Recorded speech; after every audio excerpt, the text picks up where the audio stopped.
If he had listened to the people around him, particularly his mother, Arthur Schopenhauer would have never become the great pessimistic philosopher people admire today.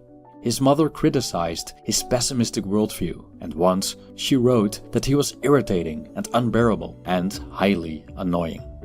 Ironically, his dark pessimistic ideas, which his mother loathed, later made him so admired. He created a philosophy that still speaks to people today by staying authentic. Whenever I read Schopenhauer's Studies in Pessimism, I chuckle because of his miserable but lucid outlook on existence. From his viewpoint, the German philosopher tells it how it is. He doesn't sugarcoat anything.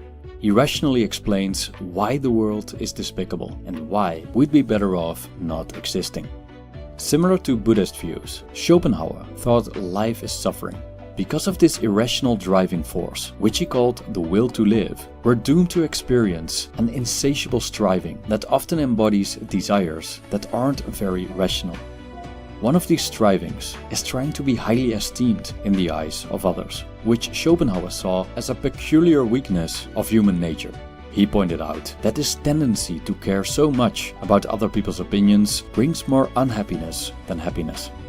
Sure, people's approval brings a smile to one's face for a while, but it's paid for by peace of mind and independence. After all, impressing people takes work, and the more we care about it, the more dependent we are on their opinions. Moreover, argues Schopenhauer, this validation we're seeking is often baseless, as people are generally poor judges. I quote, "The only way of putting an end to this universal folly is to see clearly that it is a folly.